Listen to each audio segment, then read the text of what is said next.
어릴 때부터 성탄절이 다가오면 많이 막 마음이 들떠가지고 성탄절이 그렇게 기다려질 수가 없었어요. 왜냐하면 성탄절은 또 그날 먹을 것도 주잖아요. 그리고 성탄절 준비하느라고 10월 중순이 넘었으면 뭐 찬양, 선곡, 율동 뭐 이런 걸 막 준비하고 그럽니다. 저 어렸을 때는 주일학교 예배가 일주일에 3번이 있었던 것 같아요. 목요일 날 저녁, 주일날 오전 9시, 주일날 오후에.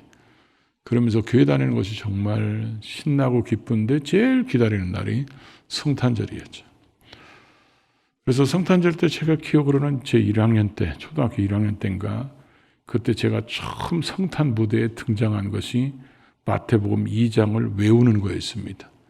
헤로드 왕 때 예수께서 유대 베들레헴에 탄생하심에 통밤으로부터 박사들에 이르러 이렇게 시작하는 것을 한 절씩 한 절씩 외워가지고 2장을 외우는 것이었는데, 그때 성탄절 예배를 빠진다.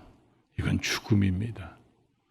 절대로 무슨 일이 있어도 성탄절 예배는 빠져서는 안 된다. 그렇게 배우고 자랐습니다. 그러던 제가 이제 주님을 떠났다가 그 떠난 속에서도 다른 날은 기억이 안 나는데 성탄절 날은 꼭 교회 가고 싶은 마음, 이분 날이나 성탄절은 교회 오고 싶은 마음이 있었는데 내내 안 나오다가 그날만 나오는 게 생뚱맞은 것 같아가지고 교회 앞에까지 왔다가도 돌아간 적이 몇 번 있었습니다. 그러다가 제가 주님 만나가지고 교사를 할 때 아이 하나가 선생님 12월 25일이 성탄절이 맞습니까? 이렇게 질문한 아이가 있었습니다. 그래서 제가 당연하지. 왜냐하면 제가 그렇게 성탄절인 줄 알고 살아왔으니까. 그러고 나서 그날 저녁에 12월 25일이 진짜 성경에 있나? 그래가지고 성경을 찾아보기 시작했습니다. 제가 익히 알고 있었던 성경에는 그 말이 없었어요. 내가 잘못 찾았나? 그래가지고 마태복음, 마가복음, 누가복음, 요한복음을 수십 번, 수백 번을 읽었습니다. 지금처럼 뭐 성경 배경사 뭐 이런 어떤 참고할 만한 서적이 있었으면 그거 찾아봤을 텐데 그때 당시에는 그런 게 없으니까 성경을 수백 번 읽어보고 바울서신을 아무리 뒤져봐도 성탄절의 날짜는 기록되어 있지 않았다는 거죠. 사실 제가 굉장히 충격을 받았습니다. 왜 이 땅에 아담과 하와가 탄생한 이후로 인간에게 가장 복된 날을 꼽으라면 성탄절일 텐데 왜 이 날을 성경은 날짜를 기록하지 않았을까? 그 제가 신학교를 들어가서 이 성탄절이 언제인가에 대한 그런 자료들, 논문들을 많이 읽어봤습니다. 그랬더니 성탄절이 사도들이 성탄절을 지킨 적이 없습니다. 사도들한테 직접 배웠던 속사도라고 하는 사람들이 성탄절을 지킨 적이 성경에 한 번도 기록이 안 나오고 교회사의 기록도 없다는 것입니다. 그럼 이해가 안 됐죠. 그래서 제가 성탄절을 개척하고 나서 성탄절 예배 드릴 때마다 화, 수, 목 이 안에 성탄절이 걸리면 성탄 예배를 교회에서 드렸고 토, 주일, 월 이렇게 걸리면 성탄 주일 예배로 이렇게 드렸습니다. 그래서 제가 성탄절에 항상 예배 드릴 때마다 첫 소두가 뭐였냐면 12월 25일은 성탄절이 아닙니다. 그러나 365일 중에는 어떤 날은 성탄절일 겁니다. 그래서 우리 기독교가 전통적으로 이 날은 성탄절로 지키자. 이래서 지금까지 성탄절을 지켜왔는데 개척하고 나서 얼마 안 돼서 한 집사님이 다른 교회 다니다가 오셨는데 이분도 성탄절의 생각이 저와 비슷했을 거예요 아마. 이분한테 제가 성탄절에 대해서 설교를 했는데 이분은 이제 그걸 제대로 안 들으셨는지 어느 날 이분이 여러분도 그런 분 보셨습니까? 우리나라에 지금 이단들 중에 설문지를 가지고 다니면서 12월 25일이 성탄절입니까? 아닙니까? 이렇게 물어보면서 기독교인들을 현혹하는 이단들이 있습니다. 그러니까 이 이단들이 찾아왔었나 봐요. 그러니까 이분은 그분들이 12월 25일이 성탄절입니까? 그러니까 당연하게 성탄절이지. 그랬더니 성경 어디에 있냐고. 어디가 있는지는 몰라도 성경에 있다. 이렇게 막 싸우다가 그러면 우리 전사님이 성경 잘 알으니까 내가 전화할게. 그래가지고 그 사람들을 앉혀놓고 저한테 전화를 했어요. 12월 25일이 성탄절인 거 성경 어디 몇 장 몇 절에 나오냐는 거예요. 제가 그 성경에 없습니다.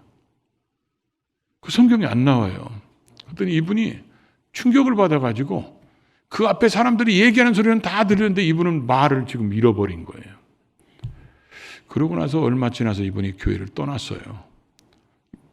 핑계는 이사 간다고 그랬는데 제가 볼 때는 그 이단에 빠진 것 같아요. 오늘날 많은 사람들이 성탄절이 12월 25일 날 안 드리면 그 이단 아니야? 이렇게 생각하는 어리석은 생각을 하는 사람들이 참 많습니다. 하나님께서 에스겔 선지자에게 뭔 말씀을 하실 때 에스겔은 항상 그 날짜를 기록합니다. 그래서 자기가 하나님의 부름을 입었을 때 여호야긴 왕이 포로로 잡힌 후 5년 그달 초 닷새 이렇게 항상 언제 하나님이 자기에게 말씀하셨는지를 기록하고 또 하나님께서 이 날은 꼭 기록해라. 그러면 이게 몇 년, 몇 월, 며칠 날이고 꼭 이 날짜를 기록합니다. 그래서 이런 날짜를 기록한 것이 성경에 13번이나 등장합니다. 에스겔서만 보더라도. 그런데도 왜 그거보다도 훨씬 더 중요한 성탄절의 날짜는 성경에 왜 없을까요? 사도들 중에서 여러분 보십시오. 사도들 중에서 요한은 예수님하고 속삭속삭 얘기하는 것까지도 요한복음에 기록해놨어요. 그러면 요한이 왜 예수님의 성탄절 탄생한 날을 왜 안 써놨을까요? 이들이 그 당시는 안 챙겼을지라도 예수님이 십자가에서 죽으시고 부활하셔서 이제 30년이 지나가지고 자기들이 성경을 쓸 때 그때는 쓸만도 할 텐데 그때도 성탄절을 안 써놨습니다. 마태복음도 안 써있고 마가도 안 써있고 성경을 가장 처음부터 순서대로 이방인에게 복음을 전해서 예수가 누구인가 메시아가 누구인가를 이걸 전하기 위해서 가장 자세하게 써놓은 순서적으로도 아주 이렇게 써놓은 이 누가는 의사입니다. 의사였기 때문에 예수님이 병자를 하나 치료하면 이 사람이 무슨 병이고 얼마 동안 아팠고 나이가 몇 살이고 아주 세밀하게 정확하게 기록한 사람이 누가인데 누가도 예수님의 생일에 대해서는 단 한마디도 얘기하지 않는다는 거죠. 그래서 성탄절이 언제부터 시작됐느냐 보통 주 4세기부터 시작됐다고 얘기하는데 여러 책들을 살펴보면 334년에 성탄절이 시작됐느냐 335년에 시작됐느냐 그 얘기는 그때부터 성탄절이 시작됐다는 얘기는 그 전에는 성탄절이 없었다는 얘기입니다. 그러면 사도들도 안 했다는 것이고 사도들에게 직접 배운 속사도도 안 했다는 것이고 바울이 어디 가든지 성탄절을 지킨 적이 없다는 것입니다. 성탄절을 이렇게 12월 25일로 전해지는 것은 여러 설들이 있습니다. 여러 가지 학설들이 있지만 분명한 것은 성경의 날짜가 없다는 것입니다. 분명히 써놓을 수도 있었을 텐데 왜 성경은 이 성탄절의 날짜를 기록하지 않았을까? 아마 여러분들도 굉장히 궁금하셨겠지만 저도 굉장히 궁금했습니다. 그래서 하나님이 왜 그렇게 하셨는지에 대해서 오늘 저는 이 누가복음을 읽으면서 그 해답을 제 나름대로의 해답을 얻어서 오늘 이 말씀을 통해서 우리가 말씀을 나누고자 합니다. 오늘 1절에 보면 그때 가이사 아구스도가 영을 내려 천하로 다 호적하라 했다는 것입니다. 그랬더니 2절에 보니까 이 호적은 구레뇨가 수리아 총독되었을 때 처음 한 것이라. 여기에 보면 천하로 다 호적하라. 너희 본적지에 다 호적해가지고 이 지금 성경에 나온 가이사 아구스도가 누구냐면 우리 학교 다닐 때 배울 때는 옥타비아누스라고 배운 사람입니다. 로마 제국의 첫 번째 황제였던 이 옥타비아누스가 사람들에게 효율적으로 식민지에서 세금을 걷기 위해서 본적지에 가서 다 호적을 해라. 그래서 정확한 인원을 파악하고 정확한 세금을 매기기 위해서 그렇게 했습니다. 그때 이 수리아 총독으로 다스리는 사람이 구레뇨라는 사람이 있는데 이 사람 때 이걸 처음 했다는 거예요. 성경에 지금 이걸 누가 했는지 그때 당시 수리아 지역을 다스리는 총독이 누구였는지도 성경은 자세하게 써놨는데 성탄절 날짜는 안 써놨다는 거죠. 그래서 모든 사람이 자기의 본적지 가서 호적을 정리하러 가는데 결국 이 예수님의 아버지 요셉도 그의 어머니 마리아도 해산할 날이 다가오지만 나사렛에서 베들레헴까지 가는 것은 결코 가까운 거리가 아닙니다. 더군다나 지금처럼 교통이 편하지도 않은 상태에서 임산부가 거기까지 가는 것은 정말 무리입니다. 근데 황제의 명예이기 때문에 어쩔 수 없이 해야 되는데 하나님께서 이 세상을 통치하고 있다는 것을 우리가 볼 수 있는 게 예수님이 메시아가 이 땅에 오실 때 이미 700여 년 전에 미가 선지자를 통해서 베들레헴에서 탄생할 것이라고 예언되어 있습니다. 그래서 예수님은 나사렛에서 태어나면 그분은 메시아가 아닙니다. 반드시 베들레헴에서 태어나야 되는데 베들레헴에 갈 이유가 없어요. 베들레헴에 갈 이유가 하나도 없는데 로마 황제가 명령한 것 때문에 베들레헴에 가게 되고 거기에서 예수가 탄생해서 결국 요셉도 호적에 올리게 되고 마리아도 호적에 올리게 되고 예수가 탄생했으니까 거기서 예수도 호적에 올렸겠죠. 우리가 여기서 하나 배울 수 있는 게 바로 뭐냐면 이 땅에는 수많은 명부들이 있습니다. 학교 들어가면 학교 학생이라는 교족부가 있고 교회 등록하면 교회 교족부가 있습니다. 사회 어떤 단체에 가더라도 회원 명부가 있습니다. 우리가 이 땅에 태어나면 호적에 올리게 됩니다. 근데 성경에는 땅에만 있는 호적이 있는 게 아니라 하늘에도 호적이 있다는 것입니다. 계시록 20장 15절에 보니까 누구든지 생명책에 기록되지 않는 사람은 불못에 던져지더라. 그러면 생명책에 기록된 사람이 있고 기록되지 않은 사람이 있다는 거예요. 기록되지 않는 사람은 불못에 던져지고 기록된 사람들은 천국에 가게 되는 그런 생명책, 하늘의 호적책이 있다는 것입니다. 그래서 이 땅에서 정말 복 있는 사람이 누구냐? 땅의 호적에도 기록되어 있지만 하늘의 호적에도 기록되어 있는 사람들. 하늘의 호적에 기록될 수 있는 것은 바로 예수 그리스도가 나의 구원자라고 믿을 때만이 가능하고 빌립보서는 우리에게 뭐라고 가르칩니까? 우리의 시민권은 하늘에 있다고 말씀하고 있습니다. 그러면 우리는 내 지금 호적을 띄워보려면 동사무소나 인터넷으로 띄워볼 수 있습니다. 그럼 내 호적이 딱 등장하죠. 그럼 우리는 하늘나라의 생명록에 내 이름이 있는지 그 확인은 어떻게 할까요? 내 이름이 하늘에 있는 생명록에 지금 기록되어 있는지 안 되어 있는지 뭘로 알을까요? 그것은 말씀과 믿음과 성령 안에서는 확인이 가능하겠죠. 물어보고 싶습니다. 당신의 이름이 당신이 예수를 믿기 때문에 구원받아서 하늘나라의 생명책에 기록된 것을 확신하고 사십니까? 우리는 예수님이 호적하러 베들레헴까지 가는 이런 모습을 통해서 땅의 호적뿐만 아니라 하늘의 하늘에 올리는 거룩한 주의 백성이 되어야 되고 오늘 우리 가족들 중에서도 땅의 호적에는 우리 가족으로 연결되어 있지만 하늘의 가족으로 연결되지 않은 그런 사람들에게 이 성탄의 기쁜 복음을 전하는 것이 바로 이 성탄을 맞이하는 우리의 자세이며 성탄을 우리에게 지켜야 될 진정한 의미가 거기에 있다고 생각합니다. 두 번째로는 오늘 이 본문에 보니까 예수님께서 결국 이제 태어나는 장소가 베들레헴에서 탄생합니다. 예수님이 베들레헴에서 탄생하지 않으면 그는 메시아가 될 수가 없습니다.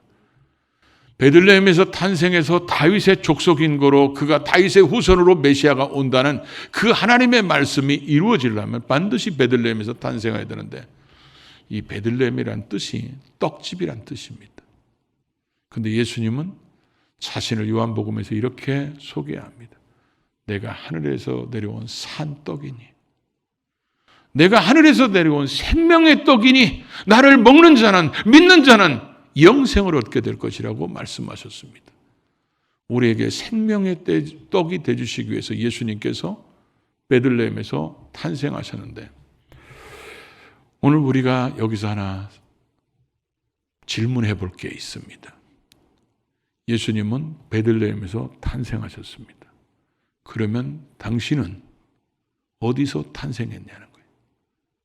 어젠가 뉴스에 이런 거 나오더라고요. 막 애가 나오려고 그러니까 119 불러가지고 병원 가다가 갑자기 눈이 와가지고 차가 밀리니까 119 안에서 애를 낳은 거예요. 어떤 사람은 차 안에서 나고 어떤 사람은 택시 안에서 나고 어떤 사람은 또 뭐 비행기 안에서도 나고 열차 안에서도 나고 여러 사람들이 다 태어난 장소가 있겠죠. 예수님은 베들레헴에서 태어났다는 거예요. 그러면 우리는 육신적으로 태어난 장소도 다 다를 수 있습니다. 병원에서 태어날 수도 있고 집에서 태어날 수도 있고. 근데 내가 영적으로 하나님의 자녀로 어디서 태어났냐는 거예요. 그게 우리의 영적인 베들레헴이라는 거죠. 사도 바울 같은 사람은 사도행전 9장에 보면 다메섹에서 부활하신 주님을 만나고 그럼 완전히 그리스도 안에서 새 사람이 됩니다. 사도 바울에게 있어서 하나님의 자녀로 태어나는 것은 바로 다메섹이었을 겁니다. 다메섹 도상이었죠. 사도행전 8장에 보면 네시가 사마리아에서 복음을 전하고 있는 빌립에게 하나님이 말씀하셔서 가사로 내려가는 길로 가고 있는 네시에게 가서 복음을 전하게 됩니다. 그래서 이 마차를 타고 있는 네시는 빌립이 그 마차에 올라타가지고 이 사람이 이해하지 못하는 복음을 거기에서 전합니다. 이 글에서 시작해서 예수의 복음을 전했더니 이 사람이 구원을 받습니다. 이 사람의 베들레헴은 마차 안입니다.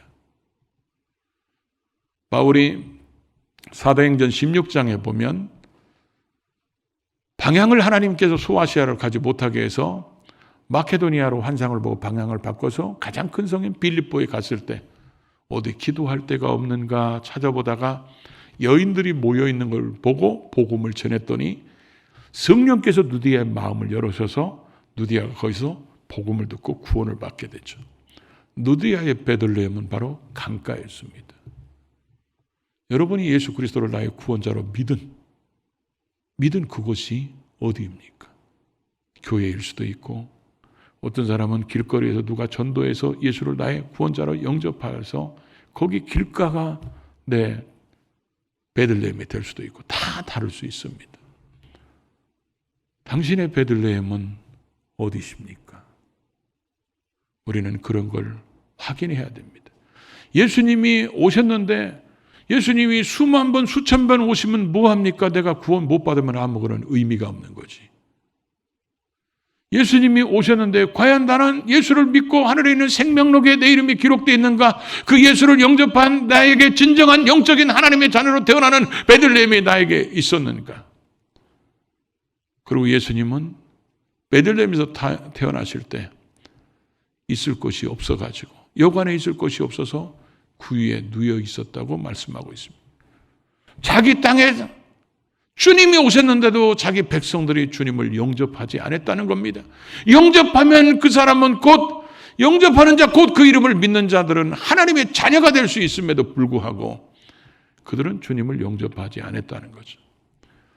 계시록 3장 20절에 보면 볼지어다 내가 문 밖에서 두드리노니 예수님은 지금도 계속 사람들의 마음을 두드리지만 그들 마음속에 예수를 받아들일 곳이 없어서 세상적인 것으로 가득 차고 물질로 가득 차고 명예로 가득 차고 이런 걸로 가득 차서 주님을 모실 수 있는 주님을 모시는 빈방이 없는 그 마음이 비어있지 못하는 사람들이 오늘 세상에 얼마나 많습니까? 우리가 성탄절마다 늘 연극했던 게 있죠. 빈방 있습니까? 주님을 모실 수 있는 그런 빈방이요. 오늘날 사람들이 빈방이 없기 때문에 주님께서 머물 곳이 없는, 그래서 주님이 그 속에 들어가지 못하는 사람들.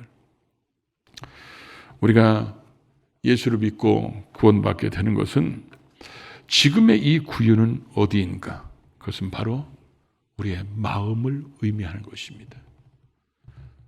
성탄절의 날짜를 주님이 써놓지 않은 이유가 이 땅에는 예수님 이후로 이 땅에는 모든 그리스도인들이 예수님을 믿고 주님 재림하실 때까지 얼마나 더 많은 사람들이 예수를 믿을지는 모르지만 진짜 성탄절은 뭐냐? 내가 예수 그리스도를 나의 구원자로 믿어서 내 마음 그 위에 주의 영이신 성령님이 오신 날, 그날이 구원받은 날이 우리 모두에게 진정한 성탄절이라는 것입니다. 예수를 나의 구원자로 믿어서 내 안에 성령님이 오시니까 나는 구원받아서 하나님의 자녀가 되니까 그 하나님의 자녀가 되는 것 때문에 내 이름이 하늘에 있는 생명책에 기록되고 내가 그렇게 예수를 나의 구원자로 믿는 그 자리가 우리에게 베들레헴이라는 것입니다. 여러분이 누스탄이라는 얘기 들어보셨습니까? 누스탄. 제가 무슨 방언어냐고요? 그렇지 않습니다. 이스라엘 백성들이 모세 인도에서 광야로 나옵니다. 광야로 나와가지고 그들이 주특기가 늘 원망 불평하잖아요. 그래서 하나님이 불뱀을 보내십니다. 이 불뱀을 보낸 것 때문에 사람들이 불뱀에 물리니까 그 고통이 굉장히 큽니다. 그래서 죽어간다고 소리치고 그러니까 수많은 사람들이 그러니까 모세가 하나님 앞에 기도합니다. 그랬더니 하나님께서 놋을 가지고 뱀을 만들어서 놋뱀을 만들어서 장대에 높이 달아라. 그래서 이 장대에 높이 달린 이 놋뱀을 보고 그걸 보면 하나님이 우리를 치료하신다. 이 불뱀의 독에서 우리를 해독시키고 치료하신다. 이렇게 믿는 사람은 나음을 입게 될 것이다. 그래서 사람들이 그렇게 쳐다보니까 진짜 낫게 되는데 예수님은 이 말씀을 하시면서 내가 인자가 높이 들리는 날 십자가를 예수님이 말씀하셨어요. 이 놋뱀이 이게 지팡이에 놋뱀이 걸려있는 이게 지금 WHO 세계보건기구의 로고에 이게 가운데 들어있어요. 지금도. 근데 사람들이 이게 모세 때 있었던 일이잖아요. 그런데 이 놋뱀을 계속 보관합니다. 그래서 여호수아의 정복전쟁 끝나고 사사시대가 끝나고 사울왕이 세워지고 다윗왕이 세워지고 그리고 다윗왕 이후로 300년 후에 히스기야가 세워지는 이때까지 이 놋뱀을 어떻게 사람들이 했냐면요. 놋뱀을 하나님처럼 거기다 분양합니다. 이건 하나님이 쓰시는 어떤 상징적인 도구에 불과하지 그게 하나님이 아니잖아요. 그러니까 그 앞에서 계속 분양을 드리니까 히스기야가 그걸 보고 이건 아니다. 그래서 히스기야가 그걸 다 녹여버립니다. 그래서 그거를 거기를 느스단이라고 그러는 거예요. 아마 하나님께서 우리에게 성탄절을 성경의 날짜를 못 박아 했다면 그 날짜는 아마 우리의 오늘 날짜의 느스단이 됐을 겁니다. 사람들이 굉장히 신성시하고 마치 그 날짜만 지키면 되는 것처럼 사람들이 굉장히 우상화에 빠질 거예요. 그러니까 아주 날짜를 기록하지도 않고 이게 언제인지 추측할 수도 없도록 성경은 그렇게 만들어놔가지고 진정한 성탄의 의미가 뭔 줄 아냐? 너희 안에 예수 그리스도가 탄생하는 그날이 성탄절이고 너희 마음속에 예수 그리스도 그 마음구에 예수가 오셔서 성령이 내 안에 오심으로 네가 구원받아서 그 구원받은 장소가 하나님이 보실 때 너의 하나님의 자녀로 태어나는 베들레헴이고 네가 그 베들레헴에서 예수를 영접했기 때문에 그 이름이 하늘에 있는 호적에 기록되는 생명록에 기록되는 그런 것을 되새기면서 그 은혜를 주러 이 땅에 오신 그 예수님을 경배하고 이런 예수를 알지 못하는 자들에게 이 구원의 복음을 전하는 것이 성탄을 맞이하는 자세라는 것을 말씀하고 싶으셨을 겁니다. 오늘 우리는 어떻습니까? 우리는 성탄에 지금 추리해 놓은 거 이거 성경에 나오는 것도 아닙니다. 루터가 만들어 놓은 거예요. 성탄에 선물을 주고받는 거 가난한 사람들을 돌봤던 성 니콜라스가 이렇게 타고 다니면서 산타 할아버지가 된 것이 가난한 사람들을 돕기 위해서였는데 요즘에는 가난한 사람들을 돕는 게 아니라 자식에게 선물하고 가족에게 선물하고 그런 것에 지나칠 때가 많잖아요. 물론 그렇게라도 하는 것도 얼마나 의미가 있습니까? 근데 우리는 정말 성탄의 의미가 뭔지를 되새기면서 성탄을 맞이해야 된다는 거죠. 예수 그리스도가 여러분 마음구에 와 계십니까? 그 오신 날에 여러분에게 진정한 성탄절이고 그렇게 마음구에 오시는 그 자리가 여러분에게 베들레헴이고 그날 여러분의 이름은 하늘에 있는 생명록에 기록된 날이라는 거죠. 이게 우리에게 최고의 성탄절입니다. 이런 기쁨을 누리며 이 기쁨을 알지 못하는 자들에게 성탄의 기쁨을 전하는 이번 성탄절이 될 수 있기를 주의 이름으로 축복합니다.